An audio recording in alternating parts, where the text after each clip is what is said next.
नमस्कार दोस्तों, आज की वीडियो में हम बात करने वाले हैं ग्राम पंचायत सहायक भर्ती 2021 के बारे में। जी हाँ दोस्तों, यहाँ पर हम आपको बताएंगे कि पद कितने निकले हुए हैं, फॉर्म कहाँ से डाउनलोड करना है, फॉर्म कैसे भरना है और यहाँ पर कौन कौन से डॉक्यूमेंट जो हैं वो लगने वाले हैं, कौन कौन लोग इसमें फॉर्म के लिए एलिजिबल हैं, कौन कौन लोग भर सकते हैं, फॉर्म जमा कहाँ करना है, आवेदन की अंतिम तिथि क्या है, मानदेय यानी कि सैलरी जो है वो आपको कितनी मिलने वाली है, कितने दिनों में आपकी नौकरी जो है वो लग जाएगी, आयु सीमा इसमें क्या होनी चाहिए, आरक्षण श्रेणी जो है वो क्या है और प्रशिक्षण या इसमें कब तक होगा। तो आज इन सब चीज़ों के बारे में आज हम आपको डिटेल में यहाँ पर बताने वाले हैं। तो बने रहिए हमारी इस वीडियो के साथ में और वीडियो को लास्ट तक जरूर देखें। अभी तक जो लोग हमारे चैनल पर नए हैं तो चैनल को सब्सक्राइब करके बेल आइकन को जरूर प्रेस कर लें।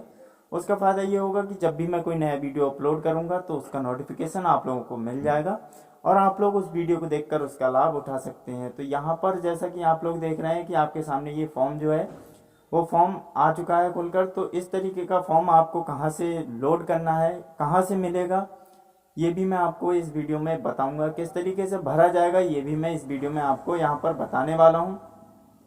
तो सबसे पहले हम ग्राम पंचायत सहायक की भर्ती पद के बारे में बात कर लेते हैं कि यहाँ पर पद जो हैं वो कितने खाली हैं।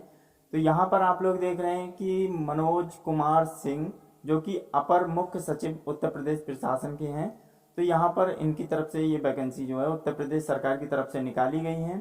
तो यहाँ पर बोला गया है कि उत्तर प्रदेश में 58,189 ग्राम पंचायतें हैं जो कि त्रिस्तरीय राज्य व्यवस्था की सबसे महत्वपूर्ण कड़ी है, परंतु प्रदेश में अभी तक ग्राम पंचायतों में अपना कार्यालय स्थापित कर इसे व्यवस्थित रूप से चलाने में असमर्थ रही है। जो भी ग्राम पंचायत सचिवालय है तो उसमें सभी काम जो है वो नहीं हो पाते हैं। ज़्यादातर अधिकतर जो ग्रामीण क्षेत्र के लोग हैं वो अभी भी ब्लॉक पर निर्भर करते हैं या फिर अपने जिला पर निर्भर करते हैं। तो इन लोगों ने एक ऐसी स्कीम निकाली है जिससे कि आपके जितने भी सरकारी कामकाज होंगे वो अपने ग्राम पंचायत में ही यहाँ पर सभी हो जाएंगे और किसी भी हमारे किसान भाई को कहीं भी जाने की ज़रूरत नहीं पड़ेगी। जो भी नई योजनाएं आएंगी सरकार के तहत तो वो सब अपने गांव में रहकर ही अब उसमें आवेदन कर सकता है, उसका लाभ ले सकता है। अब दोस्तों यहाँ पर दूसरी बात आती है कि आप फॉर्म को डाउनलोड कहाँ से करेंगे। तो मैंने वीडियो के नीचे डिस्क्रिप्शन में लिंक दे दिया है जहाँ से आप ये फॉर्म जो है वो डाउनलोड कर सकते हैं और बहुत ही इजीली तरीके से यहाँ पर आप डाउनलोड कर सकते हैं। अब बात कर लेते हैं कि फॉर्म को भर कैसे सकते हैं, आप कैसे भरा जाएगा फॉर्म। तो यहाँ पर आप लोग देख रहे हैं मैंने आपके सामने ये फॉर्म जो है वो फिल करके यहाँ पर भर दिया है। तो यहाँ पर आप लोग देख लीजिए। तो यहाँ पर सबसे पहले आवेदक का जो ग्राम पंचायत है उसका नाम लिख देना है, फिर विकास खंड कौन सा है आवेदक का वो लिख देना है, फिर जनपद कौन सी है आवेदक की वो यहाँ पर फिल कर देना है, फिर आवेदक का नाम, पिता का नाम, माता का नाम और जन्म तिथि आपको हाई स्कूल का जो आपका प्रमाण पत्र होगा उसके तहत आपको यहाँ पर भर देनी है। फिर आपको यहाँ पर आयु 1 जुलाई से 2021 तक की जो कितनी आयु होने वाली हो गई है आपकी उतना यहाँ पर आपको डाल देना है। तो यहाँ पर 24 साल हो गए हैं और यहाँ पर 24 वर्ष जो है वो यहाँ पर वर्ष डाल देनी है, महीने कितने हैं, दिन कितने हैं, इस तरीके से आपको यहाँ पर फिल कर देना है। फिर हमसे लिंग पूछा जा रहा है आज की जेंडर कौन सा है, तो यहाँ पर पुरुष डाल देना है। फिर आप यहाँ पर अपना जो कैटेगरी है, जो श्रेणी है, वो श्रेणी आप यहाँ पर डाल सकते हैं। फिर यहाँ पर आपको जो स्थायी पता है वो डाल देना है। जो आपका पत्रता व्यवहार का पता है यानी कि आप कहीं और रहते हैं और आपका स्थायी निवास कहीं और है तो आप यहाँ पर एड्रेस अलग अलग डाल सकते हैं। अगर एक ही एड्रेस है तो आप यहाँ पर एक ही एड्रेस डाल सकते हैं। अब दोस्तों यहाँ पर आपको मोबाइल नंबर जो है वो फिल कर देना है अपना। फिर उसके बाद में हमारे सामने एक और ऑप्शन आ जाता है कि आपकी जो शैक्षिक योग्यता है, जो उच्चतम शिक्षा तक प्रमाण पत्र के साथ यहाँ पर प्रमाण पत्र संकलन करें। तो यहाँ पर आपको हाई स्कूल में यूपी बोर्ड यहाँ पर डाल देना है, उसके विषय डाल देने हैं, पूर्णांक डाल देना है, प्राप्तांक डाल देना है, डिवीजन डाल देनी है और परसेंटेज डाल देनी है। तो इसी तरीके से आपको जो इंटरमीडिएट है वो भर देना है। अगर आप ग्रेजुएट हैं तो यहाँ पर ग्रेजुएट का कॉलम यहाँ पर दिया गया है तो यहाँ पर आप ग्रेजुएट लिखकर भर सकते हैं। अगर आपने कोई कंप्यूटर डिप्लोमा किया है तो यहाँ पर कंप्यूटर डिप्लोमा भी भर सकते हैं। अब पूछा जा रहा है कि आपसे अनुभव आपके पास कितना है, तो मैंने यहाँ पर 4 वर्ष डाल दिया। अगर आपके पास अनुभव नहीं है तो आप नहीं यहाँ पर भर सकते हैं।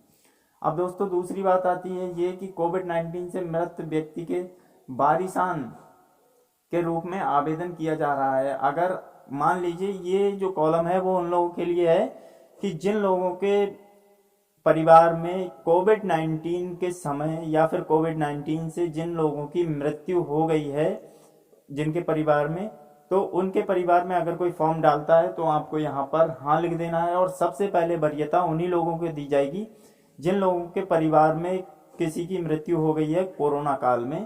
तो यहाँ पर आपको यहाँ पर आपको मृतक का नाम डाल देना है जो भी कोरोना काल में एक्सपायर हुए हैं। फिर यहाँ पर आपको उनका संबंध जो है वो डाल देना है, जैसे कि पति पत्नी है, पुत्र है, अविवाहित पुत्री है, विधवा पुत्री है, या फिर विधवा माता है, या फिर अविवाहित भाई बहन है। और फिर उसके बाद में यहाँ पर मृत्यु की तिथि जो है वो आपको डाल देनी है। प्रमाण पत्र जो है वो यहाँ पर उसका प्रमाण पत्र का रजिस्ट्रेशन नंबर यहाँ पर डाल देना है। फिर रिपोर्ट तिथि जो है आपको रिपोर्ट यहाँ पर एंटीजन की, RTC, PCR, CT scan, blood test report संकलन करें तो यहाँ पर आपको उनकी सभी रिपोर्टें जो हैं वो यहाँ पर दे देनी है। अब फिर में इसमें आता है कि घोषणा पत्र, यहाँ पर आप घोषणा करते हैं कि वो आपके द्वारा दी गई जानकारी जो है वो पूरी है और सही है। तब आपको यहाँ पर अपना नाम लिख देना है, यहाँ पर दिनांक डाल देनी है। फिर दोस्तों जहाँ पर आप फॉर्म जमा करेंगे तो यहाँ पर आपको इस रसीद को प्राप्त कर लेना है। और यहाँ पर जहाँ भी आप फॉर्म जमा करेंगे तो यहाँ पर आपको उनके नाम, सिग्नेचर, दिनांक और मोहर जो है वो लगवा लेनी है। अब दोस्तों यहाँ पर बात कर लेते हैं कि कौन कौन से डॉक्यूमेंट जो हैं वो आपको लगेंगे। तो चलिए हम आपको अब डॉक्यूमेंट यहाँ पर दिखा देते हैं कि कौन कौन से डॉक्यूमेंट आपको यहाँ पर लगने वाले हैं। तो दोस्तों यहाँ पर आप लोग देख रहे हैं कि जो जो डॉक्यूमेंट की आपको ज़रूरत पड़ेगी, तो यहाँ पर आपको फ़ोटो जो है वो फ़ोटो आपके पास होने चाहिए, आधार कार्ड आपके पास होना चाहिए, 10th की मार्कशीट होनी चाहिए, 12th की आपके पास मार्कशीट होनी चाहिए, आपके पास अनुभव जो सर्टिफिकेट है, जैसा कि यहाँ पर आप लोगों ने देखा कि यहाँ पर आपसे अनुभव मांगा गया था। यहाँ पर आप लोग देख रहे हैं कि कार्य का अनुभव अगर आपके पास है तो आप वो सर्टिफिकेट लगा सकते हैं, अगर नहीं है तो कोई बात नहीं। फिर आपके सामने आय प्रमाण पत्र आपके पास होना चाहिए, जो इनकम सर्टिफिकेट है वो होना चाहिए। अगर नहीं है तो आप लोगों को बनवा लेनी है। अगर डोमिकल सर्टिफिकेट नहीं है तो आप लोगों को बनवा लेना है, जिसे हम निवास प्रमाण पत्र कहते हैं। और फिर आपके पास में एक कास्ट सर्टिफिकेट जो कि जाति प्रमाण पत्र होना चाहिए। तो इतने सारे आपके पास ये डॉक्यूमेंट जो है वो होने चाहिए। अब दोस्तों बात कर लेते हैं कि फॉर्म इसमें कौन कौन लोग जो है वो भर सकते हैं। तो अब हम चलते हैं इसकी ऑफिशियल वेबसाइट पर कि कौन कौन लोग इसमें फॉर्म भर सकते हैं।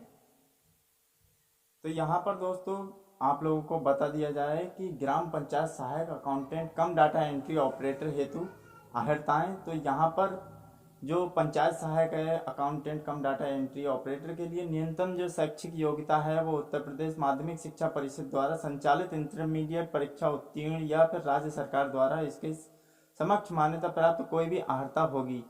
और साथ ही बता दें कि जो लोग फॉर्म अप्लाई करना चाहते हैं तो उनकी जो आयु है वो 1 जुलाई को 18 वर्ष की हो जानी चाहिए। अधिकतम आयु 40 वर्ष की होनी चाहिए। 40 वर्ष से अगर आप ऊपर के हैं तब आप इसमें पार्टिसिपेट नहीं कर सकते हैं। जैसा कि मैंने आपको अभी बताया कि कौन कौन लोग इसमें फॉर्म भर सकते हैं, तो यहाँ पर अनुसूचित जाति, अनुसूचित जनजाति, पिछड़ा वर्ग के लिए अधिकतम आयु 5 वर्ष के छूट दी जाएगी और इसमें सभी वर्ग के लोग जो हैं वो इसमें फॉर्म अप्लाई कर सकते हैं। अब दूसरी बात आती है कि फॉर्म आपको जमा कहाँ करना है। तो मैंने यहाँ पर आप लोगों को दिखा दिया है, ये देखिए यहाँ पर जो आपको ग्राम पंचायत है, जो आपका प्रधान है उसके पास आप जमा कर दीजिए, या फिर आप अपने विकास खंड में जो भी पंचायत राज विभाग है वहाँ पर आप जमा कर दीजिए, या फिर जिला पंचायत राज विभाग अधिकारी के कार्यालय में आपको ये फॉर्म जो है वो जमा कर देने हैं। अब दोस्तों यहाँ पर आता है कि आवेदन की जो अंतिम तिथि है वो क्या है। तो चलिए मैं यहाँ पर आपको आवेदन की अंतिम तिथि जो है वो दिखा देता हूँ। तो दोस्तों यहाँ पर आप लोग देख रहे हैं कि आपके सामने ये जो फॉर्म है वो यहाँ पर खुलकर आ गया है। जैसे कि ग्राम पंचायत द्वारा यहाँ पर निर्धारित समय दिया गया है 30 जुलाई 2021 से 1 अगस्त 2021 तक। इसमें आपको सभी ग्राम पंचायत के जो भी प्रधान हैं वो यहाँ पर सूचित कर देंगे कि यहाँ पर आपको फॉर्म जो है वो अप्लाई करने हैं। और उसके साथ ही दोस्तों यहाँ पर आवेदन पत्र जो जमा करने की अवधि है वो है 2 अगस्त 2021 से लेकर 17 अगस्त 2021 तक आपको जो फॉर्म है वो जमा कर देने हैं। यहाँ पर आपको आपके ग्राम पंचायत के प्रधान बताएंगे कि वैकेंसी निकली हुई है 1 अगस्त तक, और 2 अगस्त 2017 तक 2 अगस्त 2021 से लेकर 17 अगस्त 2021 तक आपके जो ग्राम प्रधान हैं वो बताएंगे कि आप यहाँ पर आवेदन जो है वो हमें दीजिए, और हम आपके जो भी ग्राम पंचायत कार्यालय है उसमें आवेदन पत्र जमा कर दीजिए। हम बाद में आपके जो भी अधिकारी लोग हैं उनके। तो दोस्तों 18 अगस्त को और 18 अगस्त 2021 से लेकर 23 अगस्त 2021 तक का काम ये है कि जिला पंचायत राज अधिकारी जो कार्यालय व विकास खंड कार्यालय में प्राप्त आवेदन पत्रों को संबंधित ग्राम पंचायतों को उपलब्ध कराना होगा। यानी कि आपको 17 अगस्त तक अपना फॉर्म जो है वो फिल करके अपनी ग्राम पंचायत में दे देना है। फिर 18 अगस्त से 23 अगस्त यानी कि 4 दिन के बीच में, 5-6 दिन के बीच में जो भी आपके ग्राम पंचायत के प्रधान हैं वो यहाँ पर अपना फॉर्म जो है वो यहाँ पर जमा कर देंगे। फिर उसके बाद में 24 अगस्त 2021 से लेकर 31 अगस्त 2021 तक का जो कार्यकाल है उसमें क्या होगा, तो वो भी हम यहाँ पर देख लेते हैं कि ग्राम पंचायत में प्राप्त आवेदन पत्रों की श्रेष्ठ सूची, इसमें यहाँ पर 24 अगस्त से 31 अगस्त तक यहाँ पर मेरिट लिस्ट तैयार होगी।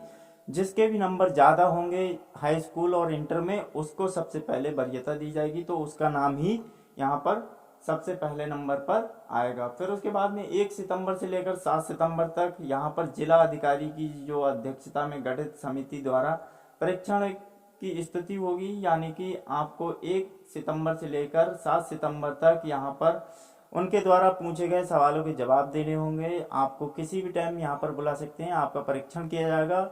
जैसे कि इंटरव्यू टाइम होता है इस तरीके से आपको यहाँ पर बुला लिया जाएगा और ये लोग आपसे कुछ पूछताछ करेंगे।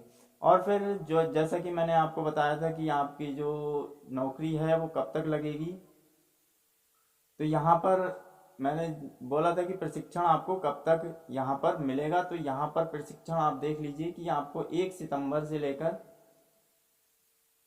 और 7 अगस्त तक यहाँ पर आपको प्रशिक्षण जो है वो मिलने वाला है। तो इस तरीके से दोस्तों आप लोगों को यहाँ पर प्रशिक्षण मिलेगा। अब बात कर लेते हैं आवेदन तिथि के बारे में, मैंने आपको बता दिया है। अब बात कर लेते हैं कि मानदेय यानी कि सैलरी हमें यहाँ पर कितनी मिलने वाली है। तो चलिए मैं अब आपको ले चलता हूँ सैलरी के पेज पर, और यहाँ पर हम दिखाएंगे आपको कि सैलरी आपको कितनी मिलने वाली है।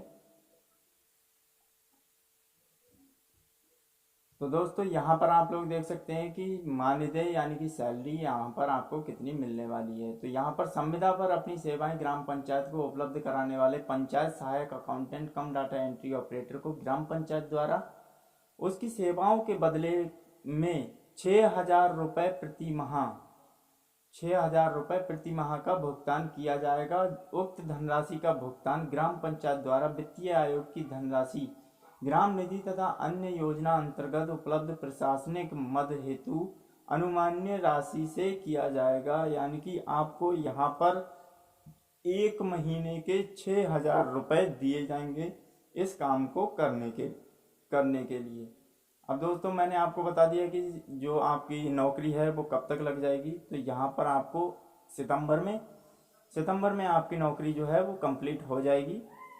आयु सीमा क्या होनी चाहिए, तो आयु सीमा मैंने आपको पहले ही बता दी है कि 18 साल 1 जुलाई 2021 को आप 18 साल के पूरे हो जाएं, और अधिकतम जो वर्ष यहाँ पर मांगा गया है वो है 40 वर्ष। तो यहाँ पर आपको 40 ईयर्स का, अगर आप 40 ईयर्स से ऊपर हैं तब आपकी यहाँ पर नौकरी नहीं लग सकती है 1 जुलाई 2021 तक, अगर आपकी आयु 40 वर्ष से ज़्यादा है तब।